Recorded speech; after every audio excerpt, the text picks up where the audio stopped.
What's up, everyone, and welcome to HBCU 101, where we celebrate the stories, the people, the traditions that make historically black colleges and universities a force in education, culture, and legacy. I'm your host, the HBCU captain himself, Jalil Thurman. Today, we're joined by a proud Norfolk State University graduate whose leadership has made waves across the country. He is the president and CEO of Devon Henry Enterprises, a nationally recognized contracting firm responsible for transformative projects in construction, infrastructure, and cultural landmarks. Welcome to HBCU 101.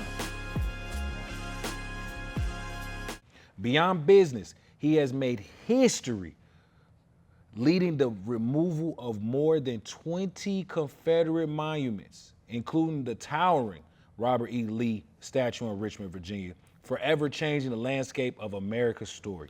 His impact continues through philanthropy, creating scholarships for students, serving on influential boards, and even pioneering new ways to uplift communities through technology. Recognized with honors like Entrepreneur of the Year, Humanitarian of the Year, and with Norfolk State naming a campus communications tower in his honor. His legacy is one of excellence, resilience, and progress.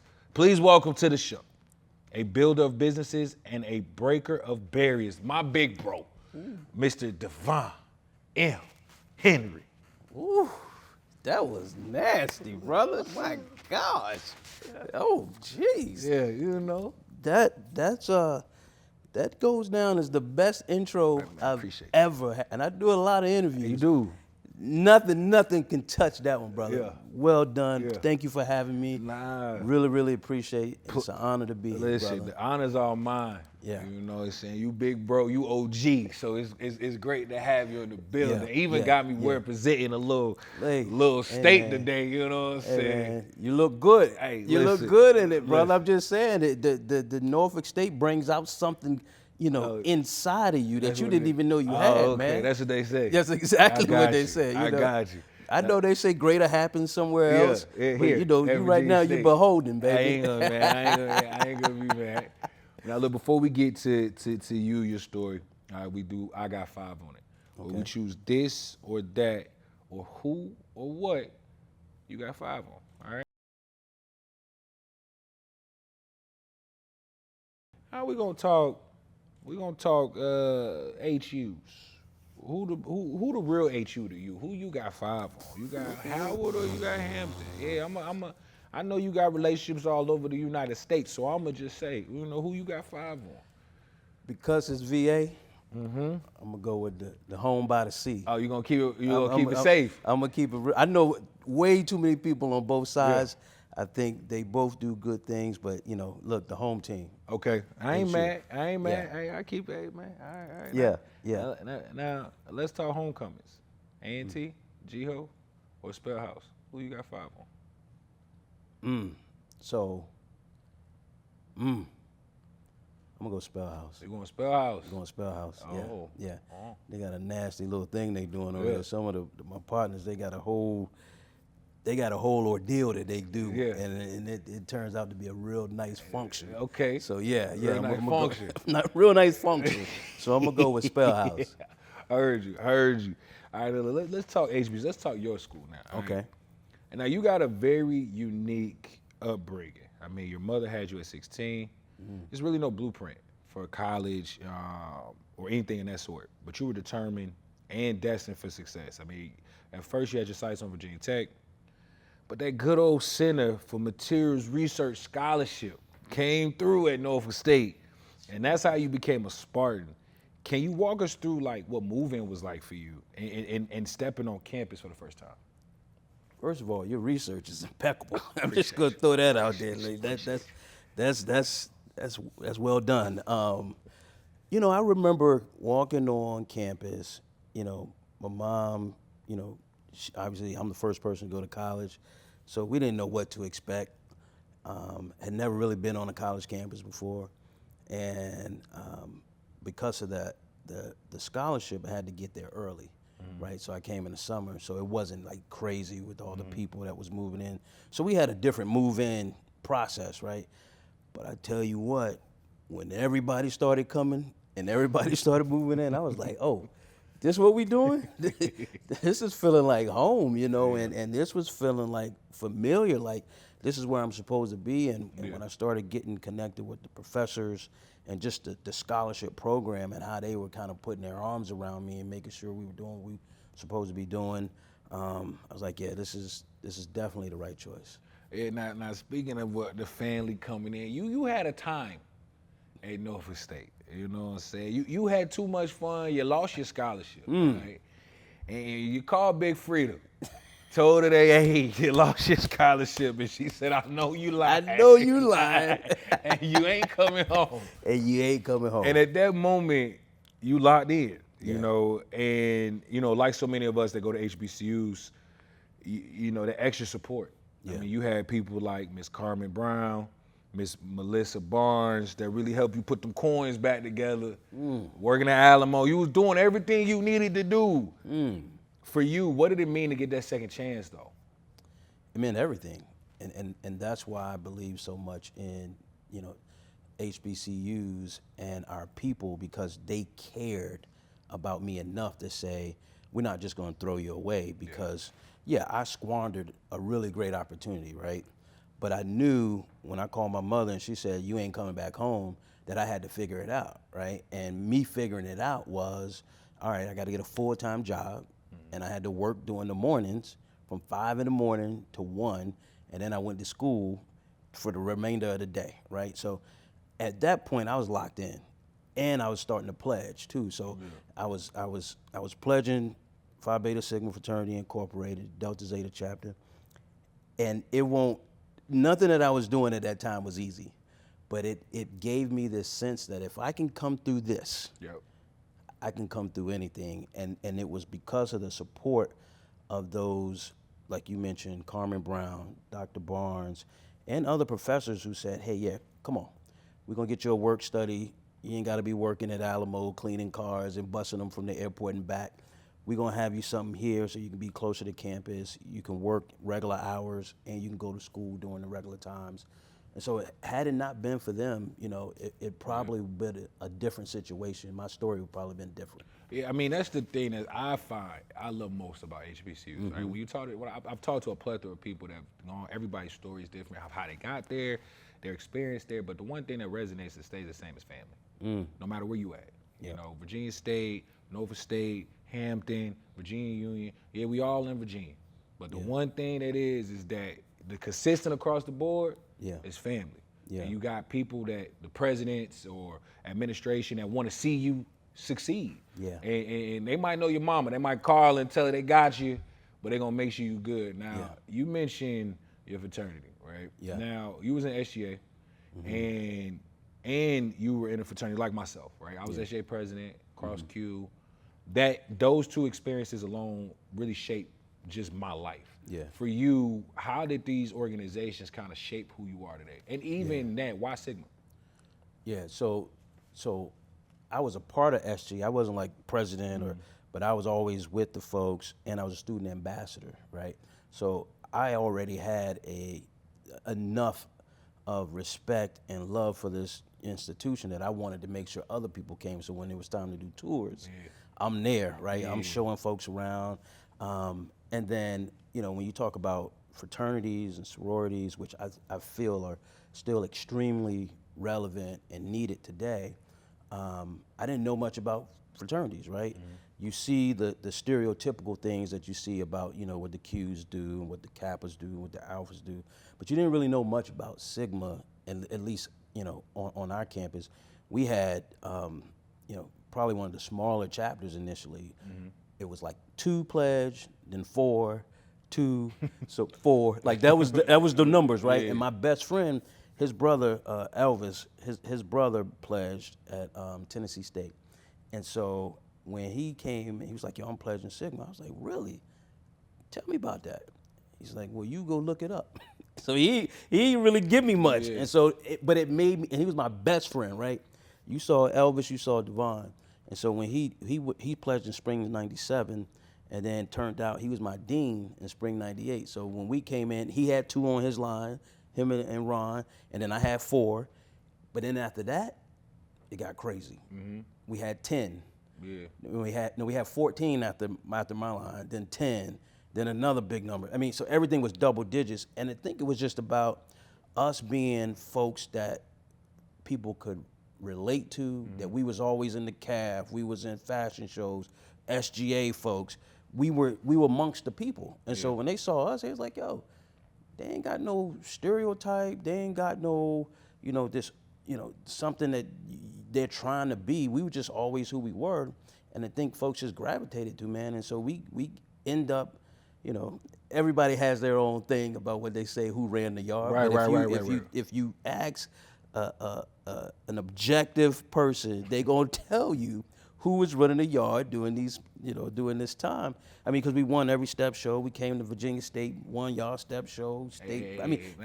Everywhere. So clock it, right? Don't what the young folks say, clock it. But the reality is that, man, Sigma and fraternities, sororities, it really was impactful to my life. And if folks really understand what it meant to be a part of an organization, why it started, you already got this love. But when I was in college, I was trying to understand what are Robert Rules of Order, right? Yeah. Because they won't letting you get nothing through a meeting, right? Nah.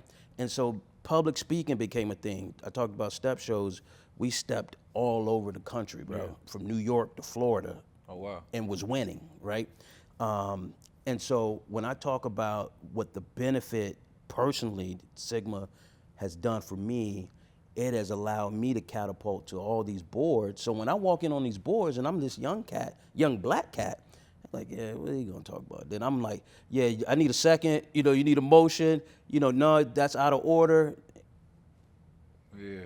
What? And then every board that I've been on, I ascend to be the chairman or the rector, big rector, of any of those boards, because I go in, I understand what I'm doing, and I have an affinity for whatever organization that I'm joining to be on their board.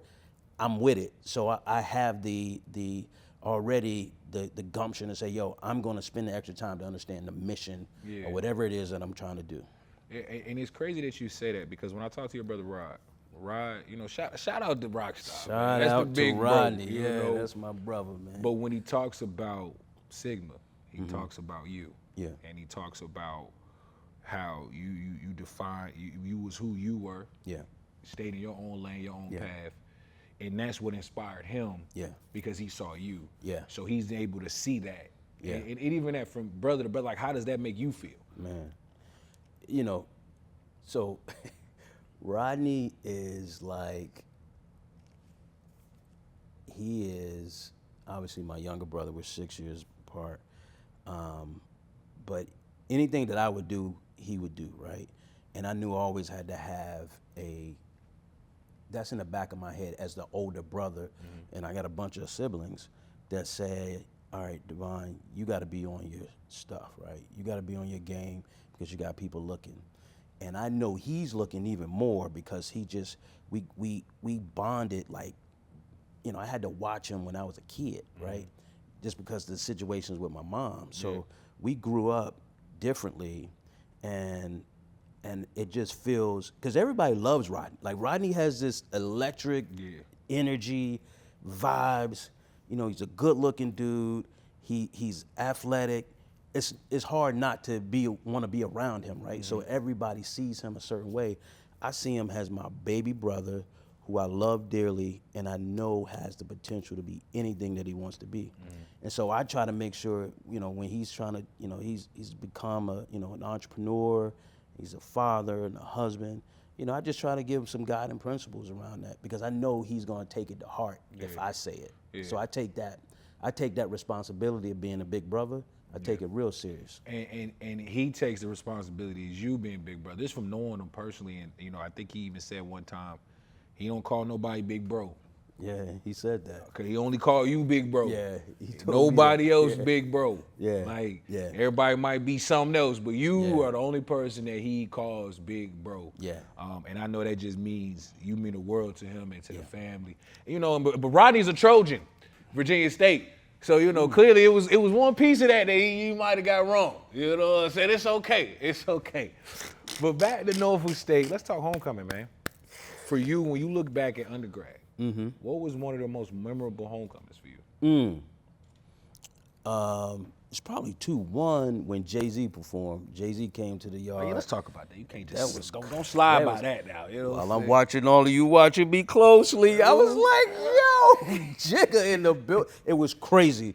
And this was when he was just coming, really getting on. And so I was like, yo, that's a big deal. We got Jay-Z at homecoming. And then I would say the second one was when we won our first homecoming step show. Because we, like I said, we had a bunch of bruisers, right? Everybody was on the football team or wrestlers. So I was the smallest, that came through. Yeah. I was Mighty Mike. That was my line name, right? And so, but they knew I had heart. Little man had heart, you know what I'm saying? So when I think about those two, they were defining moments of, okay, I'm at a HBCU that got the juice to bring a Jay-Z.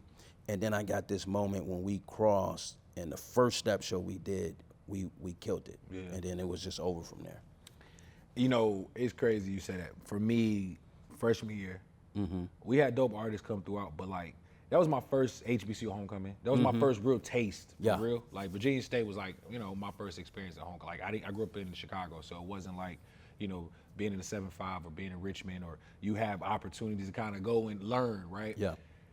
I think it was Wale, Monica, and Fab. Crazy lineup. Yeah, there's a lineup. And this was when it was Look Mine, No Hands. Oof. Yeah. Dance. Yeah, Wale went crazy with that. Fab, Monica still Monica, like, Heavy. And then, so I could understand that from a performance perspective. Yeah. And then it's nothing like Step In the step show. It's nothing like. Fashion shows is big too. Yeah, But step shows? Yeah, but step shows a little different. Oh yeah, it's nothing like stepping in those. So I definitely could understand how monumental and those could be. Yeah. For sure. Now, right out of college, you started at General Electric. I did. But by 2006, you made a shift into entrepreneurship. Yeah. You launched Team Henry Enterprises, and it was originally specializing in erosion and sediment control. Yeah.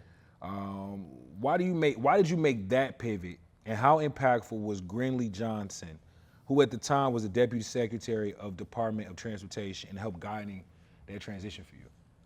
Man. Hey man, don't. Great day. I tell you this, I've always had an entrepreneurial spirit, right?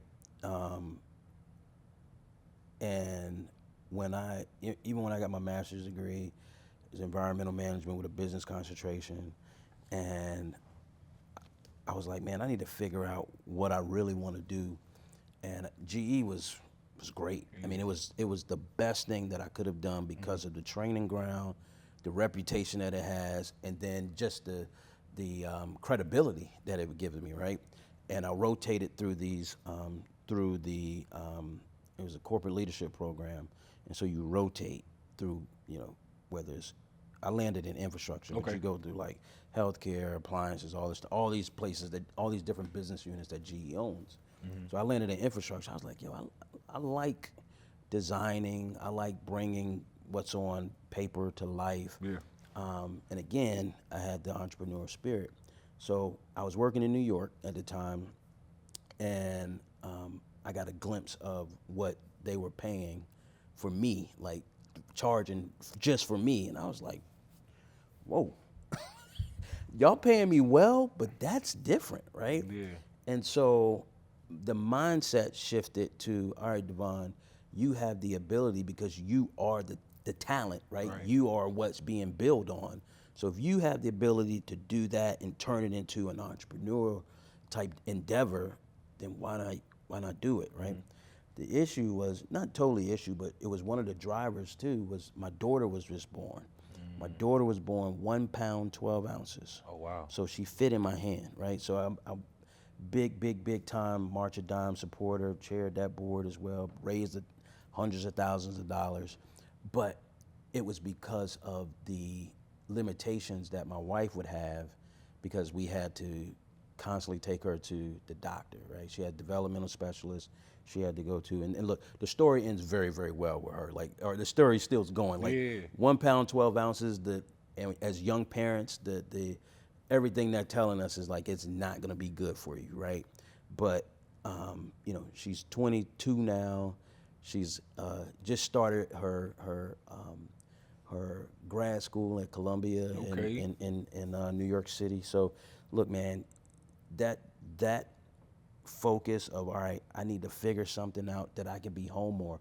At GE at the time, I was all over the place. I was in Phoenix, New York, Houston. Like, that was the job, right? I had to go and build and design and do these things in different places. And I wanted to do something where I could be home. And I said, you know what? We're gonna start a business. And so when I told my wife, I said, yo, we're gonna start this business. She was like, when? And I was like, we're gonna do it now. And I was like, I got all the research, and then she was like, all right, well, you go ahead and do that thing, but something else, I need you to come with. Like, she was a compensation analyst, so she worked in HR. Okay. And so I was like, I need that too. Like, because one of the biggest reasons that Black and minority-owned businesses fail early is because we don't have the infrastructure. We don't have the back office stuff done, right? We are good with our hands, we're good applicators, we're good operators, but we be trash in the office. You feel me? Yeah. So when I decided, she was down, we made the move, 2006, and bro, we just never looked. I'm not the type that I could put my pinky toe in something, right? If I'm in, I'm jumping head first in. I'm gone. Yeah. And because I don't want a safety net. I want to put it all on. I gamble for the success of my family, right? And I knew that if I bet on myself, that's the best bet that I could make. Yeah. And I mean, betting on yourself, everybody don't got it in them. They don't, bro. That's a different kind of dog you gotta have in there. Bro. Big dogs you gotta have. If you ain't a big dog, stay on the porch. Stay on the porch. Yes, sir. First contract. What was that? As an entrepreneur, that first one, it's special. I know when I first started getting checks, I got the first check. And I started keeping the physical ones until they started becoming electronic payments and stuff. But them checks, like, what was that first one like for you? That's like, okay, we can do this. Yeah, it was with the Mariners Museum in Newport News, and it was like for $22,000, and I was like, okay, we cooking. Okay, we got something going, and the whole business plan that we had was predicated around us doing work in certain parts of the state, and you said in 2006 that's when we started a business. So 6, 7, 8, we had this great recession. So everything that you thought you were gonna do, you ain't do. So we pivoted and started selling our services to the federal government. So every branch of the federal government, Navy, Army Corps of Engineers, FEMA, National Park Service, you name it, we was on it. Yeah, we was on it and was killing them too. The problem with folks, they don't like the nuance of the contracts of the red tape. Got you. I'm in it. Yeah. Like that's nothing to me, right? So once I realized where folks didn't like to play, that's where I go play. You feel me? So that $22,000 check or contract that we initially had, now, I mean, we've done over $1 billion in contracts, bro. Over the lifetime, we're celebrating 20 years this year. Ooh. 20, big dog. Yeah. Talk to me nice. So when you think about, and I know where we are and we blessed and we success, but if anybody's to tell you it's one of these, they lying, bro. It's this, and it can get low. Real nasty. You in the valley, bro, and you gotta have something deep in you that say, look, I ain't gonna stay here. And so to be able to have that see my mom as an example of grit, determination, and I'm I had a kid at 16, but that's not the end of my world. And she's the blueprint. And you ain't just gonna slide past Big Frida like that, like she ain't Big Free, like she ain't own 5 McDonald's in Richmond. We not gonna say she not the first black woman to do something like that. Yeah. But we can't. we gonna make sure the people know. Yeah, When you're talking about Yeah. the low valley. Yeah. Of someone you've seen. Yeah. That you grew up with. Yeah. And where she's going. Yeah. It's been inspiration to you. So we gonna make sure Big Freddie get her flowers. No, you I know? appreciate that because the story is not so unique that there hasn't been, women that were single that had kids at a young age.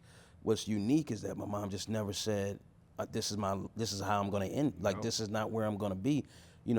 Growing up in Lumberton, North Carolina, bro, the highest crime rates, poverty rates, all that in North Carolina is the highest, right? And so everybody said she wasn't gonna make it. Everybody said, she pushing me in the stroller saying, there go another statistic. And she just saw something greater, man. And she started working at McDonald's, said, I gotta take care of this boy. And I'm talking about you want fries with that type McDonald's, right? Yeah. To, gradually making moves. So when we moved to Newport News, uptown that is, we were in a position where she started becoming like a store manager, and then she started working corporate. So it wasn't overnight, for sure. Yeah. But what it was is, hey, I know McDonald's is what I've done for 30 years. So when the opportunity presented itself, man, to see my mother be able to overcome have the front row view to witness this and see what she's gone through, to be the first black woman owner of McDonald's Corporation of franchises in Virginia. It's crazy. Crazy. Started out with 2, then landed at 4, 5. She done settled down to South Carolina, Charleston. Chilling. Living good. Come Living on now. good. Come on. I done seen the Living Instagram good. stories with the Christmas holidays. Oh, yeah, it's a Thanksgiving, time. the turkeys It's a time. and all. I know what's It's a going time. down. It's a I time. know what's going down, but It's a that's time. what it's about. That's what that grit is about. Mm-hmm. Now, Team Henry Enterprise was recognized as the SBA Small Business of the Year, and also named one of Fortune's fastest growing urban businesses. Reflecting on that accomplishment, what did that mean to you personally? Like, what did that also mean for the community that you represent? Bro, right, wrong, and indifferent, like I talked about the big bro syndrome, right? Like, people are watching. I know that when I do well or when I have success, that it gives other people that, came from where I came from, hope, inspiration. I can do that. Yeah, that's real. So I knew what it meant in that regard, because when I would still go back to get my hair cut, you know what I'm saying, in the news, they be, there you go, you know what I'm saying? And they looked at me like that, like, yo, this is, he's different, and we gonna take care of him, right? Yeah. And so those awards, and I mean, it's just like we've been very, very blessed to receive a good number of recognition, right? From international to local. And it just hit different when it's local, right? Because your people, they always overlook you because they like, yo, he getting this award in New York or Germany or whatever.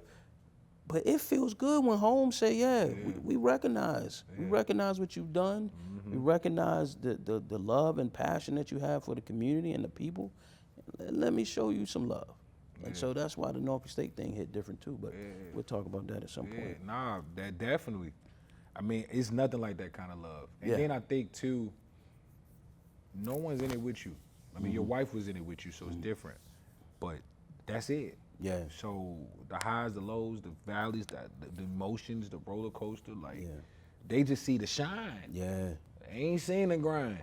And so I don't care what award it is, right? Yeah. It all means something because some level of blood, sweat, and tears went into whatever it was to get you to wherever you're going. And 100%. you still in it, and you still want to cook and shake and move, right?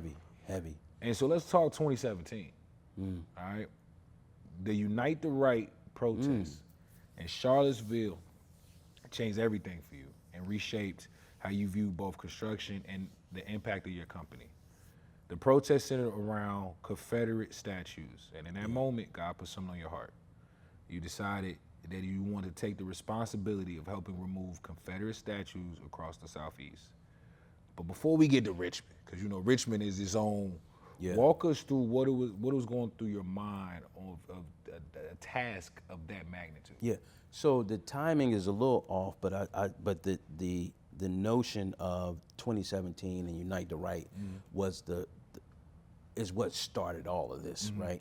Started it to a point where it's like, oh, these people really willing to get down for these statues, right? And so we're watching this from Richmond, and it's right there on the campus of UVA, on the grounds of UVA is what they say, and I'm just looking at it in disgust, and like, these people really would die for these or kill for the protection of these statues. So what happened as far as a timeline was, at the time UVA, right after that, UVA, so a young lady died though, doing this, right? And then in New Orleans, somebody's car was blown up because he was going to take down the statue. So you got those two reference points. But UVA was considering building a memorial to recognize the actual folks that built that university. The books and everybody else would say that Thomas Jefferson built University of Virginia. The reality is that they were black hands. It was our ancestors. It was our labor that built the university. And so they wanted to do something of significance to pay homage and recognize these folks. So we got called in to do that project first. So it was called the Memorial to Enslaved Laborers, right, at UVA. And that just put us on a different trajectory around, oh man, they really doing that type of work. And so that was 2018, going to 2019, and then 2020 is when everything went crazy. Yeah, nah. Hey, listen. 2020 went crazy, Crazy. So let's talk about it. Pandemic, Richmond, Virginia, the removal of the Robert E. Lee statue. I mean, over 20 companies was curving you. Yeah. From Virginia, North Carolina, Maryland, Pennsylvania. Yeah. You couldn't get a crane big enough, but one company in Connecticut stepped up and said, we got you. Yeah. And it's interesting because I remember it vividly. I was in Richmond, but I wasn't there. This was like when people was doing the bikes. The pandemic, it was a lot going on. Yeah, people out. And I'm on social media, I'm seeing it. And I didn't even really understand at the moment how impactful. Yeah. But like Rod, right? He, big bro, this, that, and the third. And you was really making a historical impact in history. Like, I mean, that was crazy. And there's a powerful quote from a journalist, John Mitchell Jr., that I know resonates and sits with you. When the Negro put up the Lee Monument, should the time come, we will be there to take it down. You were that man, you took it down. You are now a part of history. Yeah. What does that mean to you personally, and how do you reflect on the magnitude of that moment? Bro, it's in the moment you don't really understand what you're doing, right? Because I ain't understand it either. Right. And you're from Chicago, right? And Richmond, Virginia, former capital of the Confederacy, these statues are everything, right? And for decades, elders in the community have been trying to get these statues down, bro. I mean, and for whatever reason, whether it was influence, money, or just some political banter, they couldn't find a way to get them down, right? So when the time came, George Floyd had been murdered, folks was really like in the streets, bro. Nah, it was crazy. When they was when I said he was in the streets, Yeah, Richmond was crazy. buildings on fire, blowing up vans, Confederate folks waving their flags, driving through the night. I mean, it was some real live stuff going on, right? And so when I got the call, the state and the city had been trying to make this shake, right? And all of the contractors that they typically do work with told them no, hell no. When we got the nod to move forward and we called friends, people at this time we've been in business for 15 years. Yeah. So we know, we got relationships. Yeah. We got heavy relationships. Yeah. And we're doing well. And so I'm making these calls and they're like, you doing what? Nah, don't do it. If you do it, it's gonna be a problem for you and your business. wait a minute, this is somebody I know. And he's like, well, go take down the Martin Luther King monument before you take down Robert E. Lee. That's how I feel about it. I was like, well, clearly we don't align. Right, you know what I'm saying? Right. And so ultimately we landed with, shout out to Smedley, that's the name of the contractors in Connecticut. They had to go all the way to Connecticut. And they came all the way down and stood, they white guys too, big brawly white guys too. They talking like, hey, Devon, what's going on over here? I mean, they got that accent heavy, union type dudes, but they was, they stood side by side with me and knew what was gonna happen. And so we took down the Stonewall Jackson statue first. And the Robert E. Lee one got stuck in litigation for over a year. Yeah. So we had to wait to get that one. But during the time I took down Stonewall, my brother Rodney calls me. First of all, it's millions of people watching on TV because this is the first time that actual politicians said they're going to take them down, and they got somebody to do it. Mm-hmm. So cameras is everywhere. Crazy. It's thousands of people outside.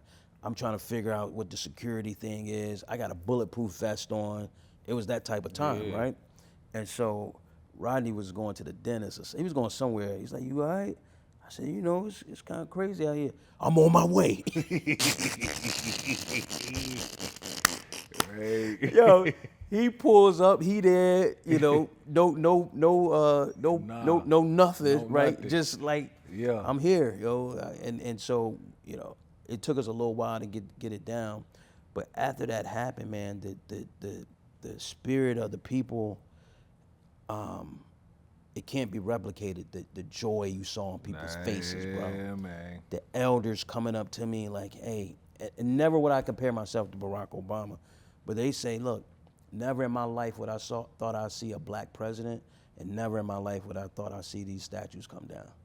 That's the elders putting that on me, bro. Yeah. And then to your point, John Mitchell Jr., who is the editor of the Richmond Planet, the quote he said, I didn't know it. And, obviously they're going, the elders, they're going to get me right and say, you know John Mitchell Jr.? I said, I heard of him, but I said, no, he said this, the Negro put this statue up, and should the time come, it's going to be a black man to take it down. And that's you. Bro. And what people don't realize, man, is that the burden that comes with that too, right? The weight that comes with that, because we didn't take it down yet. And they were telling me about it because it was still stuck in litigation. So I gotta, walk through wherever, see people, and they, and then I gotta walk through and see people and they like, you fucking racist, right? And we don't like you around here. I got to deal with all of this, right? Managing that.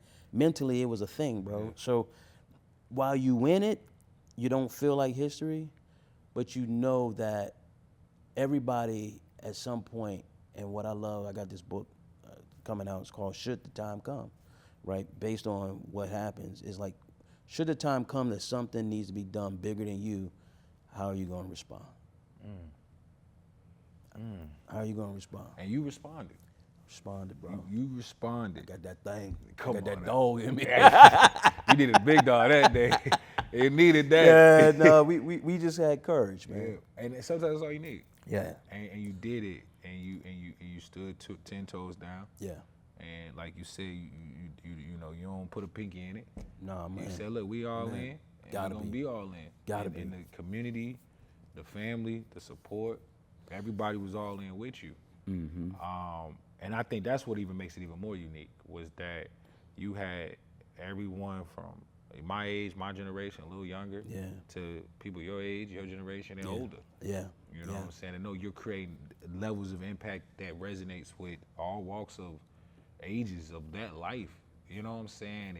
It's a different kind of impact.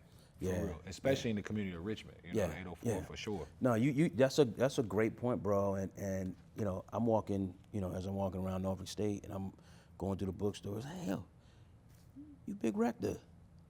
That's what they call me. Man, I wrote my essay was about you. I'm like, wow. Yeah. So to your point, a younger generation, right? And then you got the older generation that, you know, they show just a ton of love because they know the depths, right? And what these symbols of oppression meant to so many people and who these people were and what they stood for, right? So when you bring all of that to the forefront, yeah, this is real, man. This is real life. And you battling, you know, folks, the death threats and people trying to run you off the road and all this other craziness. I won't backing down. You know, one guy got you covered. Yeah, so what You you better to know worry that. about. You better know that. And I mean, the reality of this is you part of history. Yeah. Legit.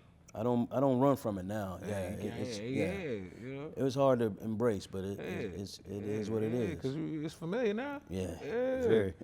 Now, you described essentially having like a graveyard of history. Yeah. Over 1,500 stones from the monuments you removed can now be purchased. Why was it important to you to preserve these pieces instead of discarding them? Yeah. And how do you even make sure that you kept safety? Well, what we did, ultimately, we turned those over to the Black History Museum. Okay. And so the Black History Museum has the total control over what they want to do with them. If they want to, somebody buy them, somebody want to lease them, somebody wants to, and then the city of Richmond kind of maintains the area of what's going on there. Okay. But it's nearly 10 million pounds. That's crazy. 10 million pounds that we took down of Confederate pedestals. That's crazy. And bronze. So they control what happens with the actual statues or the stone. But yeah, it's a crazy sight to see it from like a drone view. Yeah. Like it really looks like a boneyard. They do. Yeah. They do.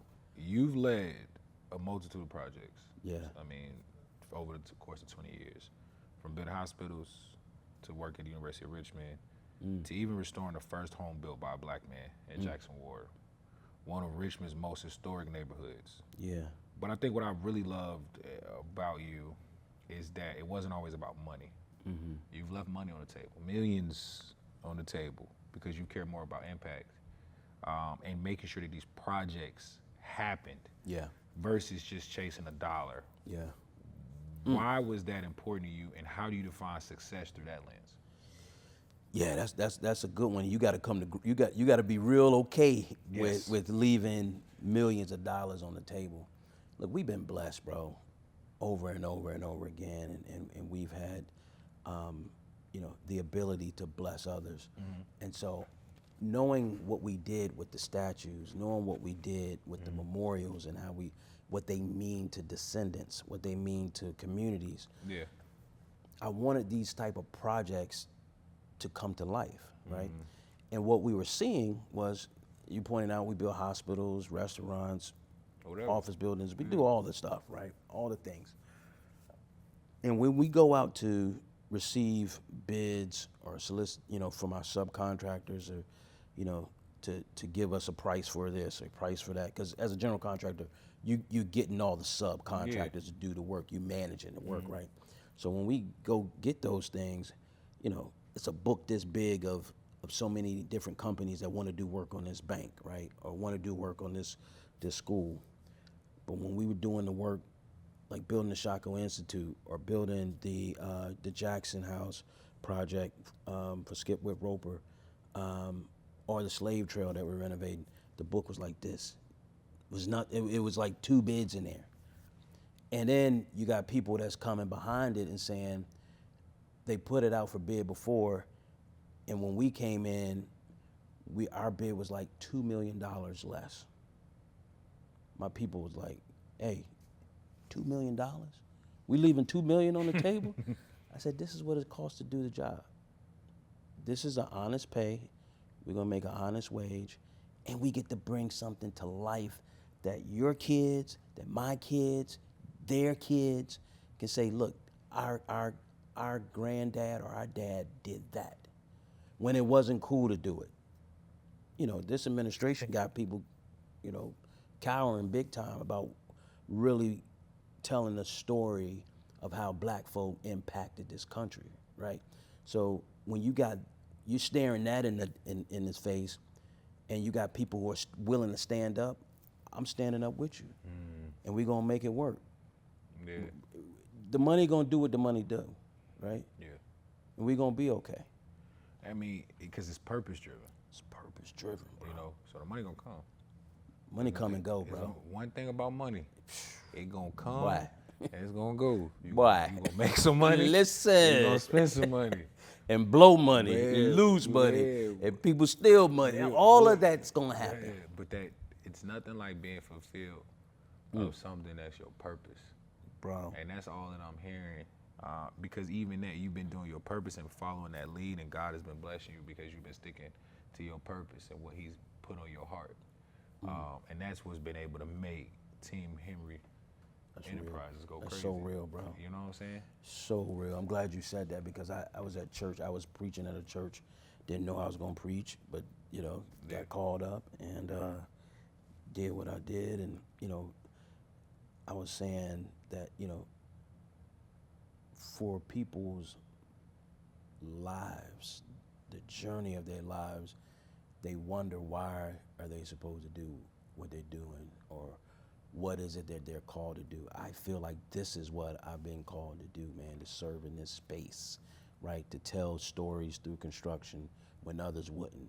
So I'm the only person on this planet, right, that have taken down statues of the enslaver while putting up memorials of those that were enslaved. Bro, that's purpose. That's beyond purpose. I don't feel even know me? what the word is that's bigger than purpose. Bro, But it's that's at me. least- It's heard you. me. I'm about to say that's at least And purpose I'm with here, a capital bro. P. I'm standing in it now. Yeah. It took me a while to get there, but Yeah. I was speaking somewhere else. They said that, and I was like, you know what? That's right. Ain't about right. Yeah, I am the guy that did that. Yeah. So Now, I feel it. You touched base on the Shako Institute. What can you talk a little bit about that project and what it mean to you? Well, so like many of these projects, they're telling a story that's trying to be removed, right? They're telling a story that's trying to be erased. And that's a story around, no matter how you run from it or try to run from it, the institution of slavery built this country, right? And so what they're doing is they're telling the story. I mean, and we're not harping on, like what people think that you do is that we harp on it and we gotta say it's always bad and bad. No, it was bad. And we're gonna talk about that.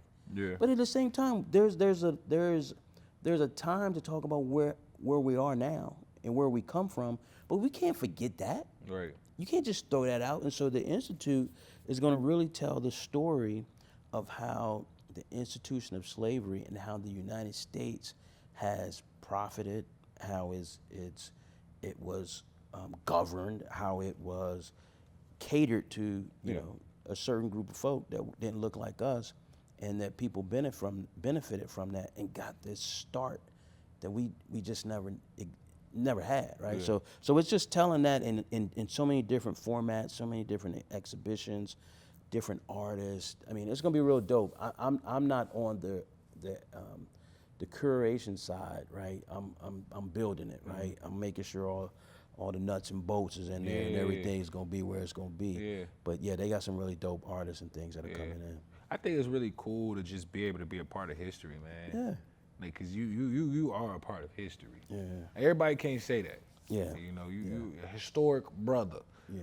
You know what I'm saying? You know, and that as we're talking, I'm just like, man, that's one other history thing. That's another history thing. There's another history thing. Yeah. You know. Yeah. But you've been able to have success in a way that I think is so unique. And because as an entrepreneur, as a CEO, right, a lot of times people are working in the business. And we forget to work on the business. Come on, big dog. For you, can you share how valuable it is to understand the difference between the two? So I used to speak on these different levels in business, right? And there's, you know, this level, you don't know what you don't know. And then there's another level of, you know, working on your business, not working in your business. And so that's very, very, very astute of you to point that out. Appreciate you. But what I'll say is, it goes back to part of what we were saying earlier about being really good operators and not having your back office in tow, right? So I would every year go to Harvard, UNC, Dartmouth, Northwestern, all the top business schools, and spend a week there and try to understand what's going on in the industry, what's going on in my space, what's going on with my contemporaries, and how do I get better? How, if you're not trying to get better, yourself, how are you leading others, right? So I had to take the position of, yeah, it's gonna cost a little more, yeah, it spends a little time, but I'm working on the business. It gives me this ability to take a step back, look at the big picture. What does it look like as a visionary, right? Because at some point you got to get to being a visionary of your organization, right? Because people they follow folks that they can see have a vision and know how to execute it. So I was going every year, and I still do it today, where I'm trying to get in front of people, master classes now. I've kind of gone through the ropes. And so the master class of, all right, how do I become a better negotiator, right? How do I become a better, estimator? Not so much estimator today, but the negotiation side. I'm in a class right now on that because I'm dealing with this professor who's like a master class negotiator. Then AI, right? So I'm incorporating what I'm learning because it's going to only heighten and take my business to another level and develop my people. So you gotta be willing to take a step back, as hard as it feels. You gotta be willing to take a step back, assess where your business is, and say, hey, look, what got me here won't get me there. And that's the business mindset that I had. That's huge. Yeah. Because so many of us, all right, we grind and not even understanding the importance of delegation, not even understanding the importance of team, not even understanding just like, let people do what they're good at. Yes, sir. Take your hand off of it, trust them, put some trust, empower them, and allow them to do it, and just let the process work. Yeah. And that's so important. I got a business right now that I'm understanding. It's 5 owners, it's all of us, and it's, okay, how you got that area, I got this area. I'm gonna help support you. Yeah. But you got that, and then I got these employees. Hey, no, don't talk to me, talk to her. Yeah. Because it's important that if I'm trying to do everything in it, Yeah. then it can't grow. Yeah. Because I don't have the capacity for other areas to lend that mental space. Yeah. For it to grow. So I definitely recognize that and understand that for sure. And I mean you said you one of the best in the business. So I mean I'm sure that we've been blessed, bro. Yeah, so he's been able to do it. Now let's go back to Little State. I mean Norfolk State. My bad. Level of disrespect in this joint. When it comes to people in my network that I truly admire and look up to, you're one of them. You graduated from an HBCU. Yeah. You've done some monumental things. Joined a fraternity. I mean, was involved in a lot of the things that I've been able to do in my undergraduate career. Yeah. But to me, you like a legit HBCU GOAT. Like you just one of them. And you've given back in every way possible, from your money, your resources, and your time. Yeah. And you've even sat on the board of visitors and ultimately became the rector. Big rector. Biggest. You know what I'm saying? Can you share some of those moments of reflection from your time in that seat, and what changes or progress were made at Norfolk State while you were serving as a rector? Baby. So, man, I love Norfolk State, bro. And I love HBCUs and what they stand for. Yeah. And when I had the opportunity, when you're at a public institution like Norfolk State, Virginia State, you have to get on the board. You have to be appointed by the governor. Yeah. Right. So you got to be doing something to catch an eye of somebody in his camp or her camp soon that will be like, okay, yeah, they'll be good on this board, right? And to your point, I'd already started an endowment.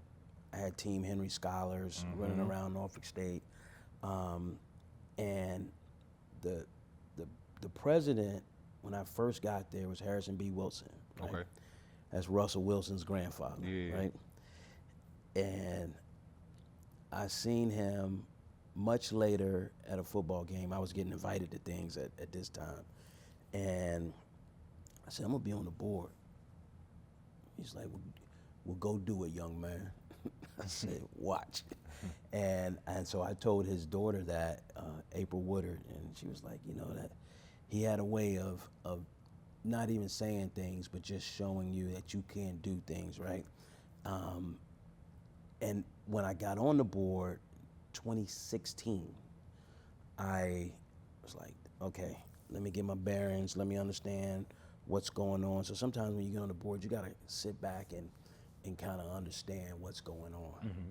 And from my perspective, on a HBCU as an alum, it's totally different because you already got one set of lenses that you see through as an alumni, right? Mm-hmm. So now you got to shift your thought to say, okay, what's best for the university? Yep.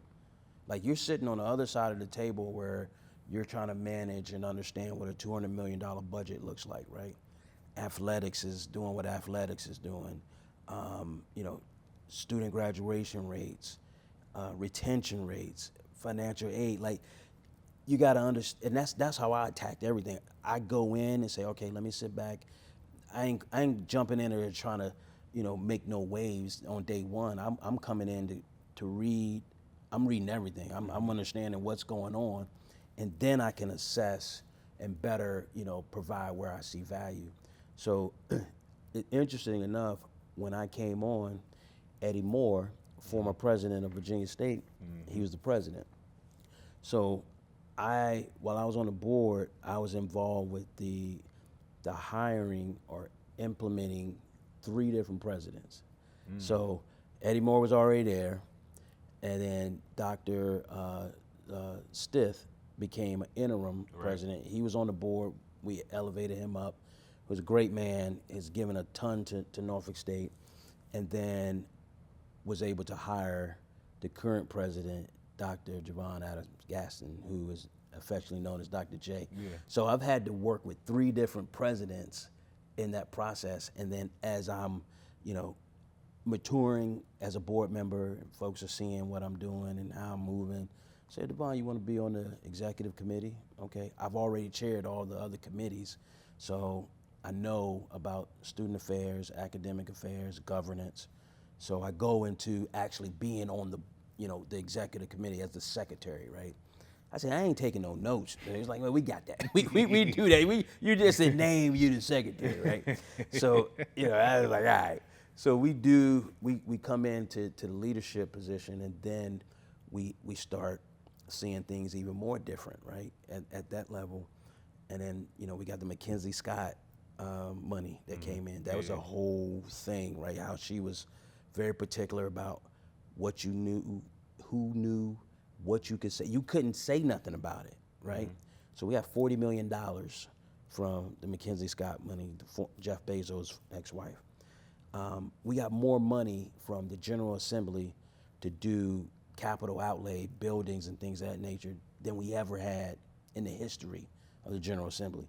And that's because of relationships, right? I've been, I'm at the Hill, I'm on, doing what I need to do to build those relationships. And we had people that cared about Norfolk State. And if I found out you cared, I wanted to make sure you understood why you was cared and where other things that we're trying to do. So we had the highest contribution from the General Assembly.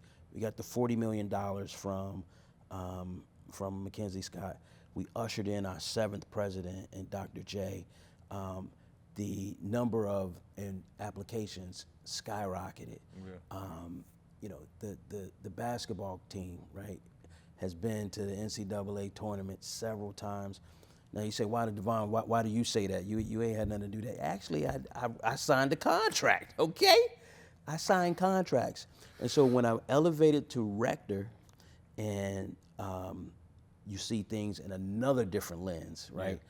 Because you are directly working with the president at this point.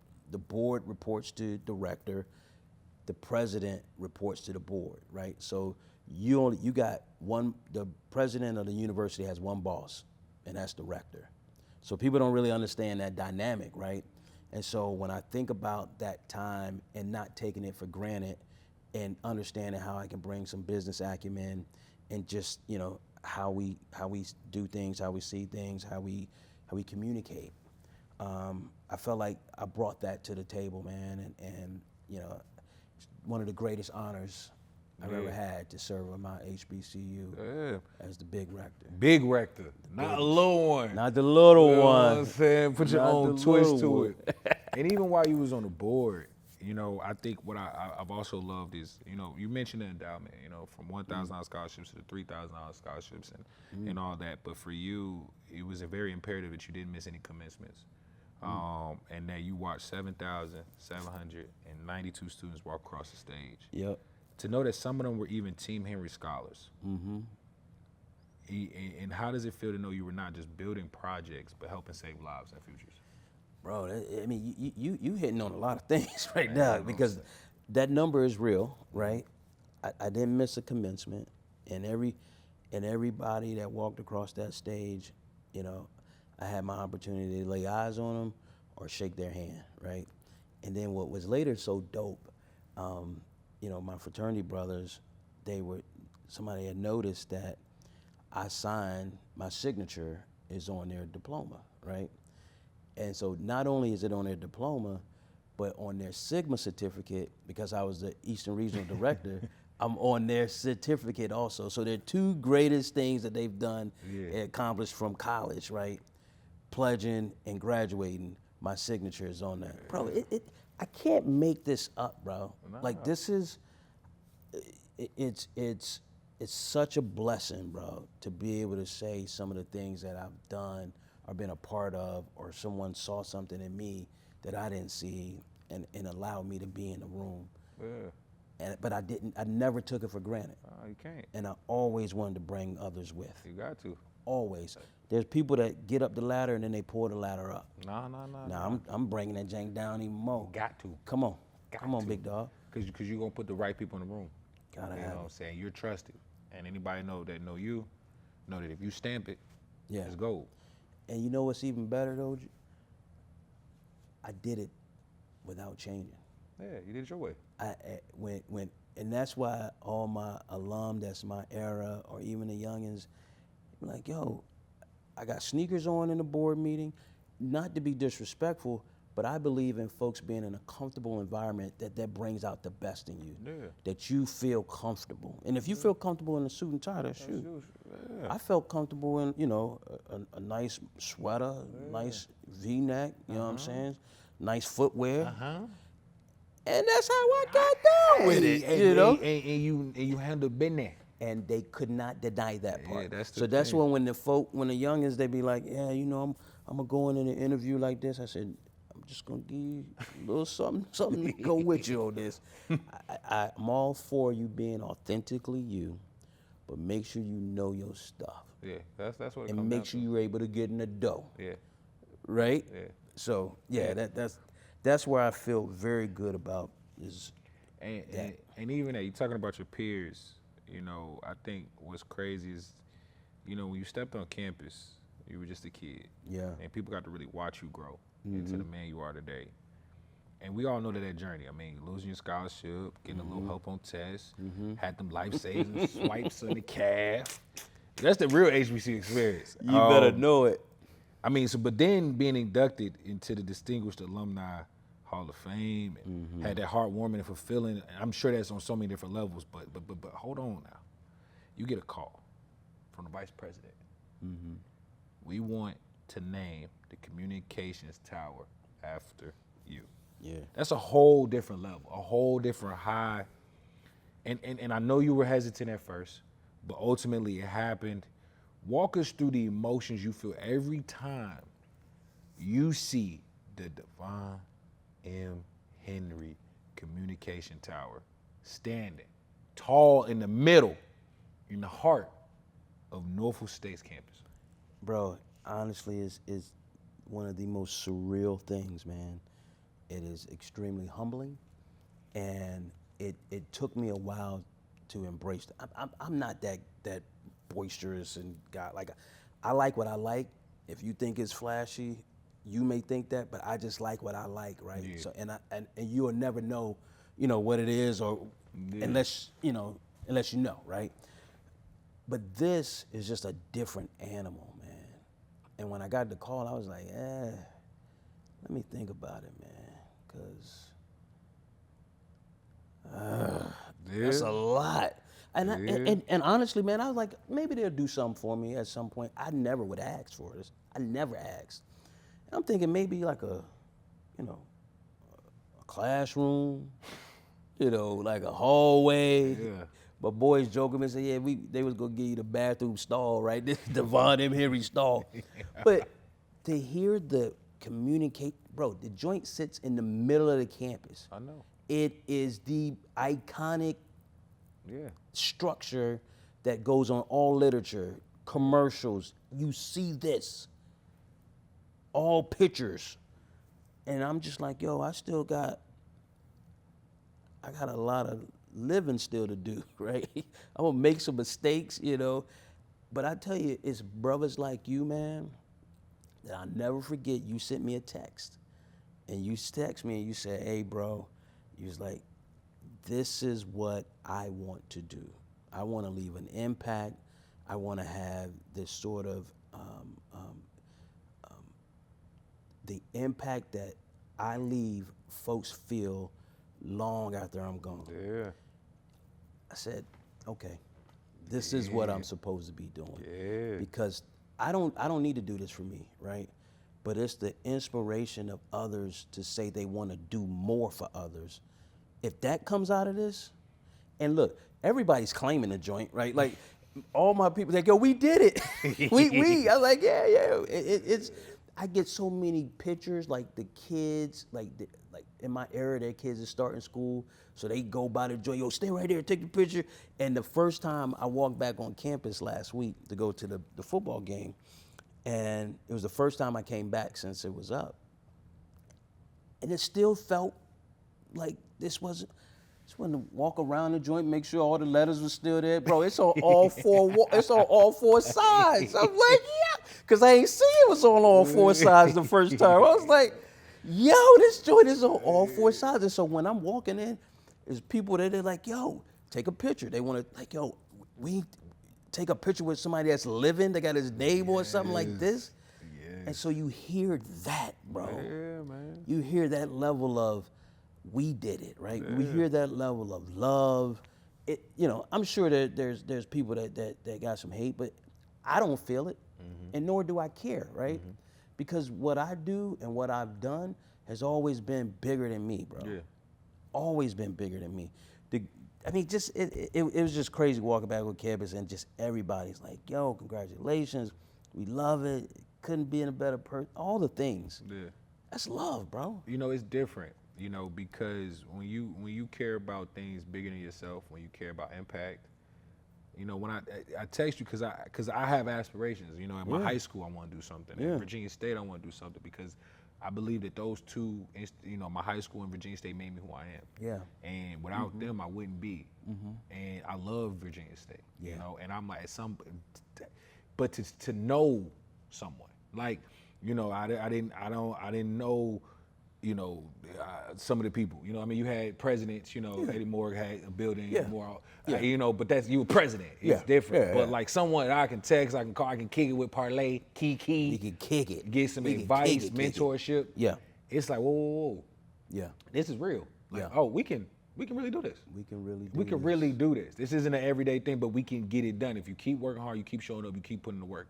Anything truly is possible, and someone that I can reach out to, right? That I can text and respond. Yeah. You know what I'm saying? It's real. You know what I'm saying? Now, earlier, you mentioned Dr. J. You all have like a very unique, special relationship. What has Dr. J meant to you? Yeah. Dr. J she was the right president at the right time that we needed. So she came in like right during COVID. Like 2019, right? So right into next year, we had to pivot and think things through totally different. Everything's online, making really tough decisions about, do you have class, do you not have class, do you let them come back from spring break, right? Yeah. I've seen her function with so much grace and class and just a culture of care. I was like, man, she really cares about, and she is a absolute rock star, bro. Hey, I love Dr. J. Bro, we're walking on the strip. We was at something in the water, and together, you know. Cool.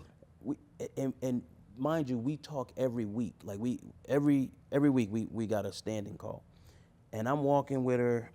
Bro, we can't get down the boardwalk. Everybody wants to stop taking pictures. Everybody wants to stop taking, and she takes one with every single person. And then she be like, no, tell your, somebody be like, yeah, my daughter's at no, tell your baby to call me. I said, no, Doc, stop giving your number out. Stop it. No. That ain't even in a burner phone. You giving like your real number. She is just truly solid and truly cares about the impact and the future of this generation, man. And she's put up, they say she's like one of the OGs of presidents that folks go to get knighted, right? Like, so she's put up a lot of presidents that have come either under her wing or that she's vouched for, and now they have president jobs. Hey, shout out to Dr. J. Shout out Dr. to J is solid. I love Dr. J. Yeah. When I see his hugs, oh yeah, it's love. Baby, come on, in, baby. yeah. Yeah. My kids love her. I mean, she talked to my daughter. I mean, like it's that sort of. I know her family. Yeah, it's deep. All love, man. Now all love. let's before I couldn't let you go without talking. Michael Vick, Norfolk State football. The energy.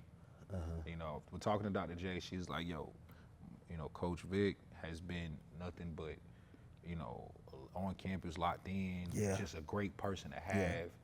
For you, from your perspective, as an alum, as a former rector, as a building, a tower, named, you know what I'm saying? Like, what is that like to have an NFL, legend, pushing football forward at Norfolk State? Yeah. So, not only is that, right? He from the crib. He from the 7-5, baby. He from Newport News, baby. I'm from Uptown. He downtown. So that's a whole nother thing in itself. But I felt, because I got the call from, I won't go into all that, but there was, on the front end, I was given some guidance to, how this thing should play out, and how it can play out. Because we have an amazing athletic director who had a vision, Dr. Melody Webb. Shout out to Dr. Webb, and what she saw in this opportunity. And as we had some conversation and went back and forth, she was very convicted in what needed to be done. And from a board standpoint, I just wanted to help her understand that part, what we'd be looking at, right? And so I don't brag about that, right? That's just me doing what I should be doing to help someone that's trying to help the university, right? Who has good intention, good spirit, good heart. What Vic, when I started really thinking about Michael Vick, Coach Vick, I was like, there's no greater example for these young men to have at their disposal someone who was at the height of heights, right? #1 draft pick, had a city on lock in Atlanta, Bo. Great. Was on lock, right? And could buy anything he want, and then lost it all, right? Made one of the biggest mistakes. But he didn't run from it, right? He was accountable, he did his time, and he came back bigger and better to show you can make mistakes. You don't need to, you don't have to, but your surroundings also is important, right? So I can tell you a whole lot of stuff, right?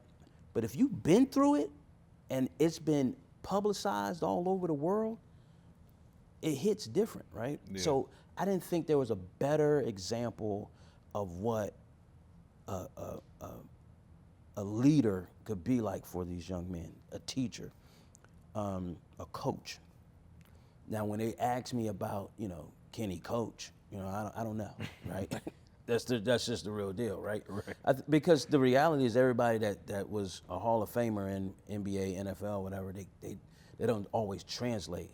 But what I know is that the brother is putting in the work, man. Yeah. Like he's an icon, Yeah. and he wanted to do this. And I look at when folks ask me that question, I said I think it's a twofer, man. Like I really want there to be a level of exposure, engagement, and enrollment that goes up based on the hype and based on this platform that he's lending to Norfolk State University, right? That wins and losses, they gonna do what they gonna do, and I think we're gonna have a lot more wins, right? Especially a win next week when we play. Man, not too you much. know, Not too much. the little school up the way in Essex or somewhere. So, to answer your question, I'm super excited. I'm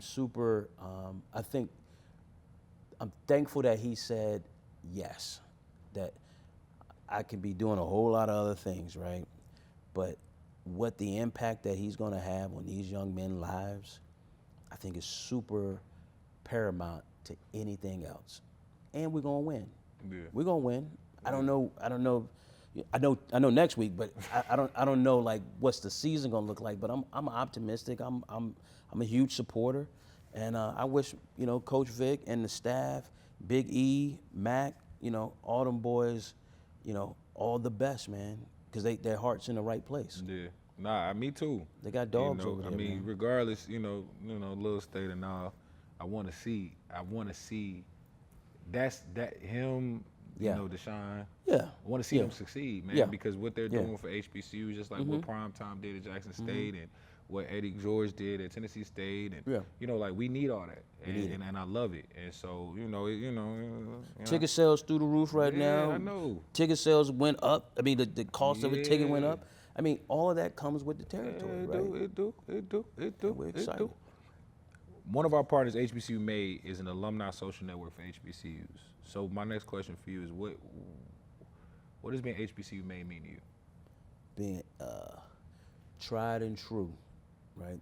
I feel like we've always had to do more with less, and I felt like we have this spirit innately in us that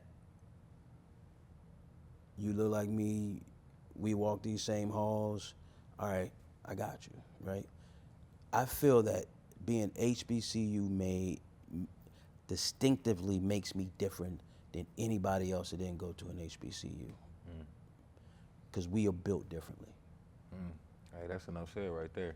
Built different. Last question. It's a segment. We got questions from the yard. All right? Okay. So, Caleb from Morehouse asks, many young entrepreneurs look up to you. What advice would you give HBCU students today about turning their ideas into sustainable businesses? Who's that, Caleb from Morehouse? Okay, shout out Caleb from Morehouse. The biggest thing I would say is that because the route that I took, right, in trying to understand things differently today with technology and things, but I don't think there's no greater substitute than being able to get in the mix and understand what it is that you really want to do, right? So internships, right? So getting into the space that you want to get into. Don't wait till your senior year, freshman year, sophomore year, you're in somebody's business, somebody's corporation. The biggest thing that you do that I took from GE is I made mistakes on somebody else's dime. So when you go and you make mistakes, that $100,000 mistake I made at GE, it's a drop in the bucket. I make that same mistake at Team Henry, I'm done.